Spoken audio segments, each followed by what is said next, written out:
Tu es sûr qu'on ne va pas se faire attraper, murmura Ifa, la voix tremblante, alors qu'elle jetait des regards nerveux autour d'elle. La nuit était sombre et silencieuse, seulement troublée par le bruissement des feuilles et le souffle du vent. Devant elle se trouvait un petit passage dissimulé dans la clôture de Bryan's College, un trou étroit par lequel certaines élèves audacieuses s'échappaient en secret. L'inquiétude était clairement inscrite sur le visage d'Ifa, ses mains moites trahissant la peur qu'elle tentait de dissimuler. Shizom leva les yeux au ciel, agacée. « Ce n'est ni la première ni la deuxième fois qu'on fait ça, » répondit-elle sèchement. « Si tu as si peur, retourne simplement au dortoir et lis tes livres comme tu sais si bien le faire. » Ces paroles piquèrent Ifa en plein cœur. Elle sentit une boule se former dans sa gorge, mais elle n'osa rien dire. Elle ne voulait pas passer pour une lâche, encore moins pour une fille de village sans courage. Plus que tout, elle voulait être acceptée, faire partie de ce groupe qui attirait tous les regards et imposait le respect dans l'école. Ifa venait d'un milieu très modeste. Elle avait grandi dans un petit village, loin du bruit et des lumières de la ville. Ses parents, bien que pauvres, avaient toujours mis l'accent sur l'éducation. Ils lui répétaient souvent que le savoir était la seule richesse que personne ne pourrait jamais lui enlever. Grâce à son intelligence et à son travail acharné, Ifa avait obtenu une bourse pour intégrer Bryan's College, une école prestigieuse réservée en majorité aux enfants de familles aisées. Le jour de son arrivée à l'école, Ifa s'était promis de ne jamais trahir les valeurs inculquées par ses parents. Avant de la laisser partir pour la ville, sa mère l'avait serrée fort dans ses bras et lui avait murmuré. « Évite les mauvaises fréquentations, respecte les règles et n'oublie jamais d'où tu viens. » Au début, Ifa suivait ses conseils à la lettre. Elle se concentrait sur ses études, évitait les histoires inutiles et restait loin des élèves connus pour leur indiscipline. Elle passait la plupart de son temps à la bibliothèque ou dans sa chambre, révisant ses leçons pendant que d'autres riaient et complotaient dans les couloirs. Mais tout changea lorsqu'elle fit la connaissance de Shizom. Shizom était tout ce qui Ifa n'était pas issue d'une famille extrêmement riche, fille de politiciens influents, elle avait toujours ce qu'elle voulait. Les surveillantes semblaient fermer les yeux sur ses écarts, et les autres élèves la craignaient autant qu'elle l'admirait. Toujours élégante, toujours sûre d'elle, Shizom avançait dans l'école comme si elle en était la propriétaire. À ses côtés se trouvait presque toujours Azin, sa fidèle amie, tout aussi arrogante et insouciante. Ifa observait Shizom de loin au début. Elle enviait sa liberté, son assurance, la façon dont tout le monde semblait se plier à ses désirs. Peu à peu, Shizom remarqua l'admiration silencieuse d'Ifa et l'autorisa à se rapprocher d'elle. Ce simple geste fit naître en Ifa un sentiment de fierté et d'excitation. Elle se sentait enfin vue, enfin importante. Ses anciennes amies tentèrent de la prévenir. « Ces filles vont attirer des problèmes, » lui disait-elle. Mais Ifa refusait d'écouter. Elle était convaincue qu'en restant proche de Shizom, elle pourrait changer de vie, devenir quelqu'un de respecté. Ce soir-là, devant ce passage secret dans la clôture, Ifa hésitait encore. La peur lui murmurait de reculer, mais son désir d'appartenance était plus fort. Elle prit une profonde inspiration, ferma les yeux un instant, puis se baissa et passa à travers le trou. Sans le savoir, Ifa venait de franchir une frontière invisible. Ce n'était pas seulement l'enceinte de l'école qu'elle quittait cette nuit-là, mais aussi l'innocence et la sécurité de la vie qu'elle avait toujours connue. Une fois éloignée de l'enceinte de Bryan's College, Shizom et Azin échangèrent un regard complice. Elles s'arrêtèrent à l'abri d'un grand arbre, là où la lumière des lampadaires n'atteignait presque pas le sol. Shizom ouvrit son sac et en sortit 2 robes très courtes, scintillantes, manifestement bien trop audacieuses pour une élève de pensionnat. Sans un mot, elle tendit une 3e robe à Ifa. Ifa la prit machinalement, puis resta figée. La robe était courte, beaucoup trop courte. Le tissu était fin, moulant, et le dos presque entièrement découvert. Son cœur se mit à battre plus vite. « Shizom, je ne suis pas à l'aise avec ça, » dit-elle d'une voix hésitante. « Mes cuisses sont exposées, mon dos est ouvert. Est-ce que vous n'avez pas quelque chose de plus correct ?» Azin éclata de rire, un rire moqueur et méprisant. « Tu plaisantes, j'espère ? Tu veux aller en boîte habillée comme une vieille femme ?» Shizom fronça les sourcils et s'approcha d'Ifa. « Écoute-moi bien, » dit-elle froidement. « Si tu refuses de porter cette robe, retourne au dortoir. Je t'avais prévenu, ne viens pas avec nous si tu comptes garder tes habitudes de fille de village. Ces mots frappèrent Ifa comme une gifle. Elle sentit ses yeux s'embuer, mais elle ravala ses larmes. Elle ne voulait pas être rejetée. Elle ne voulait pas être seule. Après quelques secondes de silence, elle hocha lentement la tête et enfila la robe. Lorsqu'elle se regarda, elle eut honte. Le vêtement collait à son corps comme une seconde peau, révélant ce qu'elle avait toujours protégé. Elle détourna le regard, mal à l'aise, tandis que Shizom et Azin souriaient, satisfaites. Quelques minutes plus tard, une voiture luxueuse s'arrêta devant elle. Le moteur ronronnait doucement, contrastant avec le silence de la nuit. Le chauffeur descendit, salua chaleureusement Shizom et lui ouvrit la portière comme si elle était une reine. Ifa sentit une boule dans son ventre. Quelque chose n'allait pas. Mais encore une fois, elle n'osa pas parler. Elle monta à l'arrière avec Azin pendant que Shizom s'installait à l'avant. La voiture démarra et fendit la nuit. Ifa regardait défiler les lumières de la ville par la fenêtre, le cœur serré.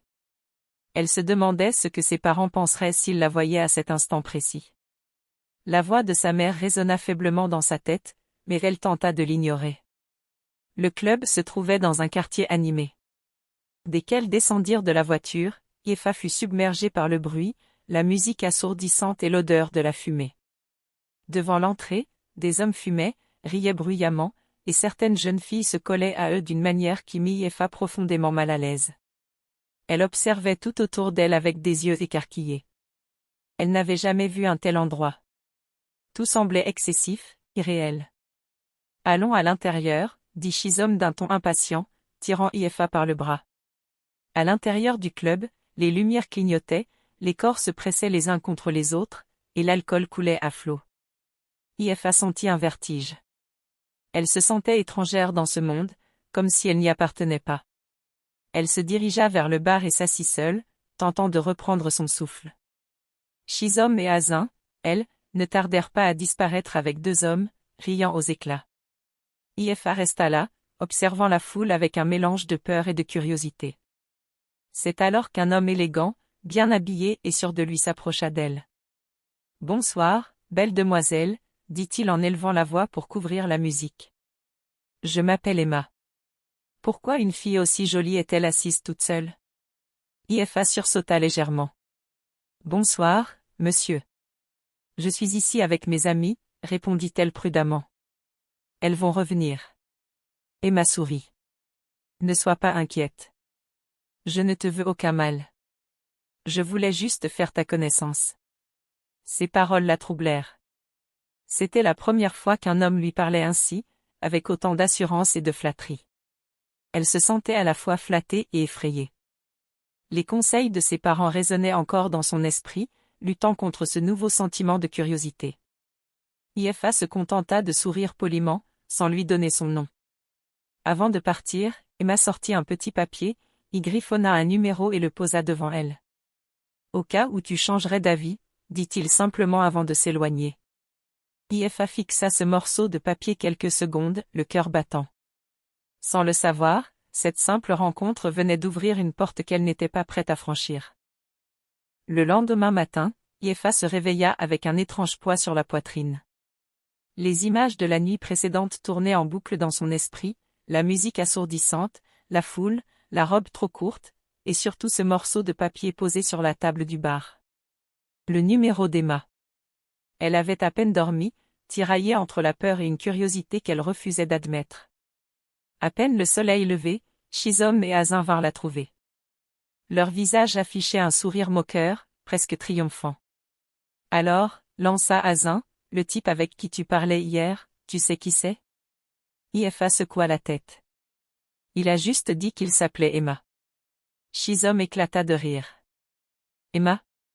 Tu n'as vraiment aucune idée de qui il est?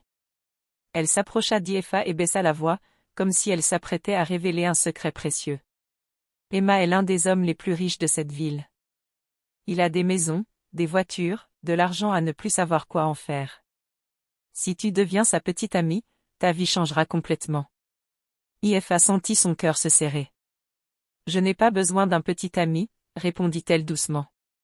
Mes parents m'ont demandé de me concentrer sur mes études. Azin leva les yeux au ciel. Tu es vraiment trop enfantine. Tu crois que nous, on ne travaille pas bien à l'école parce qu'on a des hommes dans nos vies? Regarde-nous. Les mots de Shizom et Azin commencèrent à semer le doute dans l'esprit d'Iefa. Elle lui parlait de téléphones coûteux, de repas en ville, de vêtements neufs, de liberté. Des choses qu'Iefa n'avait jamais connues. Après plusieurs hésitations, elle finit par sortir le petit papier froissé de son livre et leur tendit. Shizom sourit largement. Tu vois? Tu commences enfin à devenir intelligente. Elles utilisèrent un téléphone caché, car les portables étaient strictement interdits à Brian S. College. Iefa sentit ses mains trembler lorsque le téléphone sonna.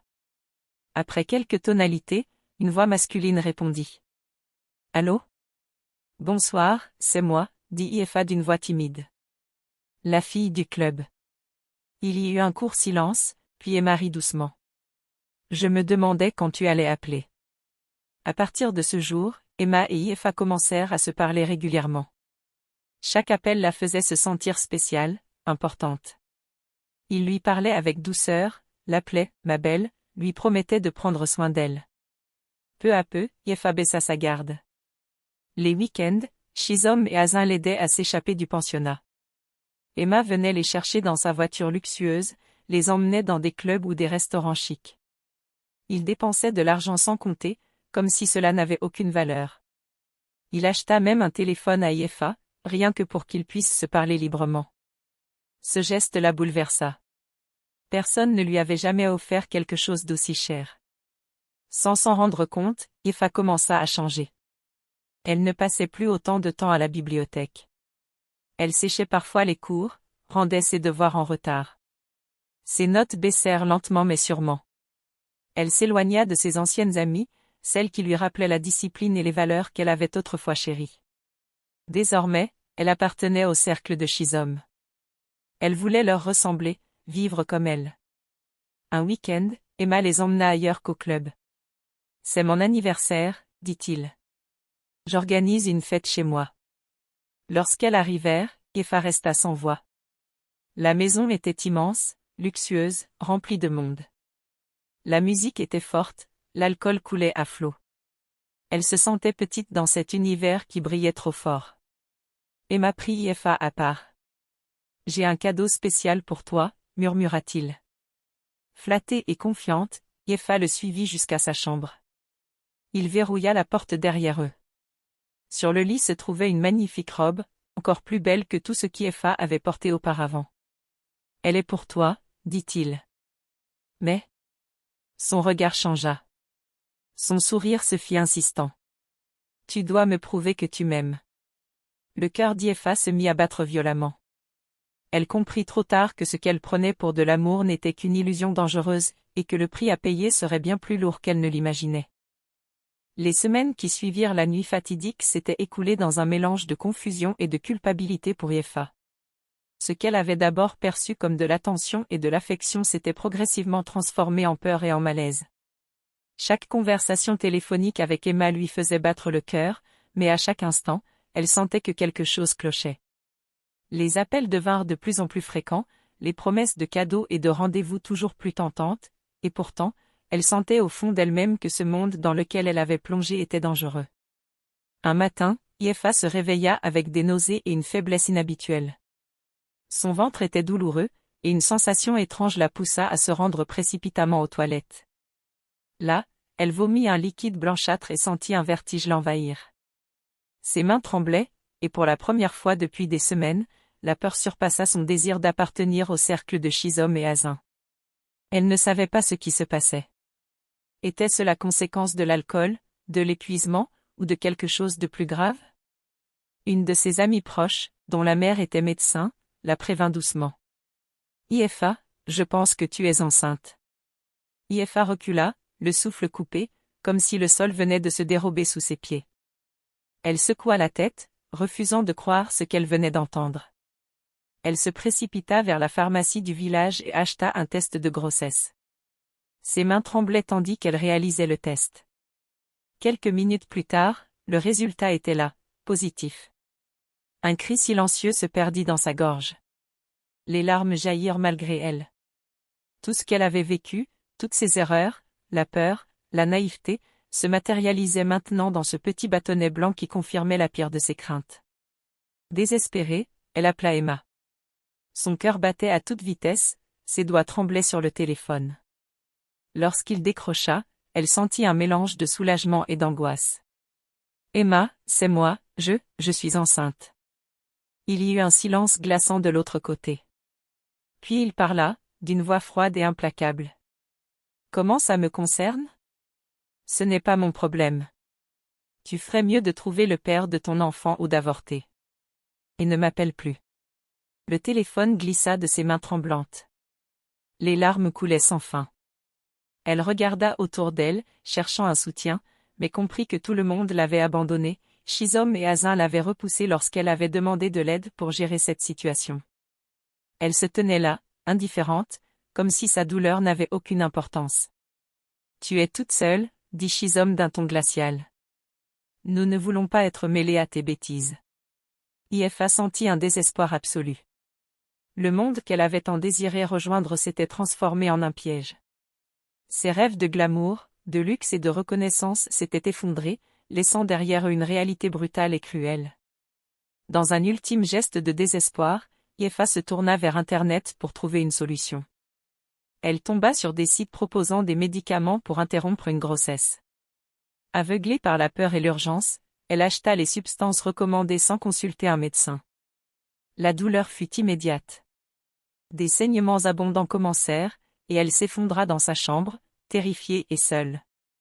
Ses cris résonnaient dans le dortoir vide. Heureusement, une surveillante la trouva et la conduisit d'urgence à la clinique de l'école. Mais le danger était déjà bien réel. Le personnel médical comprit rapidement que la situation était critique. Ifa fut transférée dans un hôpital plus grand, où elle subit une intervention chirurgicale d'urgence pour sauver sa vie. Les médecins réussirent à la stabiliser, mais le prix fut terrible, son utérus fut gravement endommagé, et elle ne pourrait plus jamais avoir d'enfant. La nouvelle tomba comme un coup près. Ifa, qui avait autrefois rêvé de fonder une famille, était désormais confrontée à une perte irréversible. Ses parents furent informés, ainsi que le directeur de l'école. La honte et la culpabilité accablèrent Ifa. Tout ce qu'elle avait construit, sa réputation, sa fierté, son innocence, s'était effondré en une seule série de décisions. Elle pleura pendant des heures, incapable de changer le passé, incapable de réparer les erreurs qu'elle avait commises. Cette tragédie la transforma profondément. Ifa comprit à quel point l'influence de ses amis et sa volonté de plaire avaient été destructrices. Les promesses illusoires d'Emma et le luxe artificiel des soirées l'avaient écartée de ses valeurs et de ses rêves. La naïveté et le désir d'appartenance avaient conduit à un chemin de douleur et de pertes irréversibles. Les jours qui suivirent furent les plus sombres de la vie d'Ifa. Le souvenir des événements, la trahison d'Emma, l'indifférence de Shizom et Azin, la douleur physique et la honte qu'elle ressentait étaient autant de poids qu'elle devait porter seule.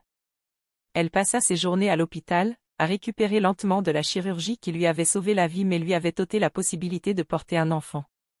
Chaque geste simple, chaque sourire qu'elle offrait au personnel médical était teinté d'un mélange de gratitude et de douleur. Elle savait qu'elle avait frôlé la mort, mais le pire n'était pas seulement physique, c'était le traumatisme émotionnel et le sentiment de trahison qui la rongeaient.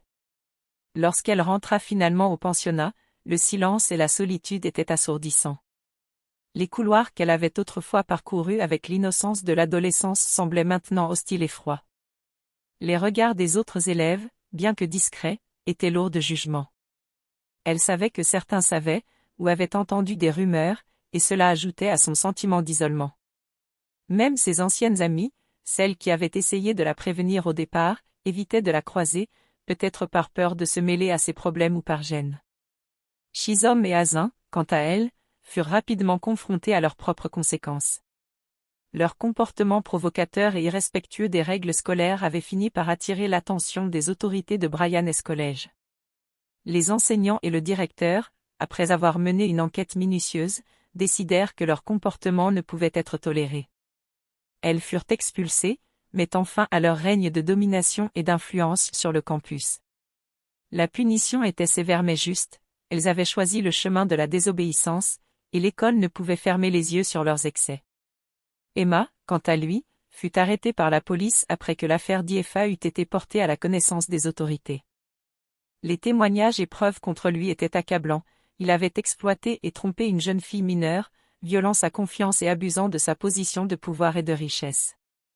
La société, parfois injuste et aveugle, avait enfin trouvé un moyen de lui faire face à ses crimes.